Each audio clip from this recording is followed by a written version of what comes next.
हिमाचल प्रदेश के लोगों ने जिस तरह से सुक्खू सरकार चुनी थी, बड़ी आशाएं बंधी थी। 300 यूनिट बिजली फ्री हो जाएगी, 1500 रुपया हर महीने दिया जाएगा, हर महिला को दिया जाएगा, वगैरह वगैरह। लेकिन अब धीरे धीरे इन्हीं सरकार ने रोज कोई ना कोई टैक्स लगा करके सरकार के लिए पैसे के नाम पे, कि सरकार पैसा चाहती है, इकट्ठा करना शुरू कर दिया है। और उसका नया उदाहरण आपको मिल गया जब आपके सीमेंट के दाम बढ़ गए।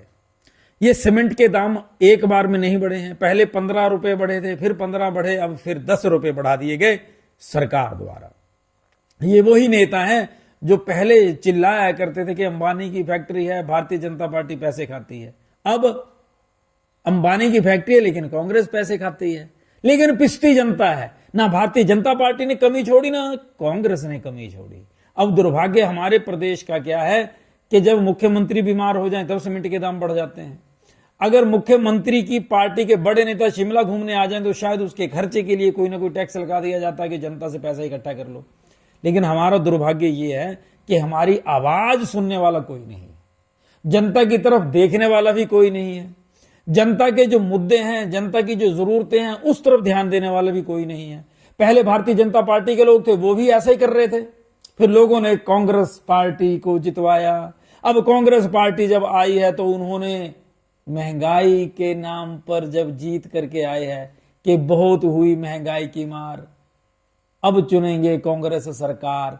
अब नया नारा बन गया है, बहुत हुई महंगाई की मार, हाथ जोड़ करके क्षमा करो सुक्खू सरकार, माफी दे दो हमें सुक्खू साहब, हम लोगों ने गलती कर दी आप लोगों को चुन के, लेकिन उसकी इतनी बड़ी सजा मत दीजिए जनता को। ये जनता बेहाल हो गई है, सोर्स ऑफ इनकम है नहीं, और आप लोगों ने रोजगार के नए अवसर भी पैदा नहीं किए, लेकिन अलग अलग टैक्स लगा दिए ये बोल करके कि गरीब प्रदेश है, जनता बड़ी अमीर है। और देखिए आप कब तक ऐसा करते रहेंगे, आप कब तक ये नाइंसाफी करते रहेंगे। मेरी प्रार्थना है सरकार से, ये जो नित नए टैक्स लगा करके, नित रेट बढ़ा करके जो आप लूट तंत्र को बढ़ावा दे रहे हैं, ये गलत है।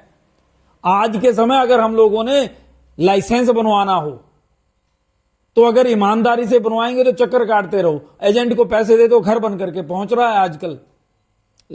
ड्राइविंग लाइसेंस की बात कर रहा हूं मैं, और भी कई लाइसेंस, किसी की भी बात कर लो, इतने ज्यादा एजेंट्स हो गए हैं, एजेंट्स के थ्रू पैसा खाया जाता है सरकार के करिंदों द्वारा और इनके जो वर्कर्स हैं।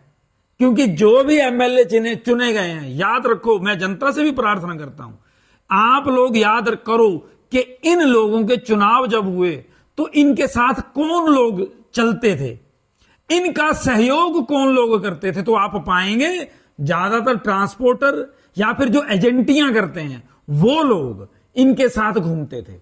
साधारण जनता जो दिहाड़ीदार हमारे आपके जैसा, उसके पास टाइम है, बताइए है कोई टाइम?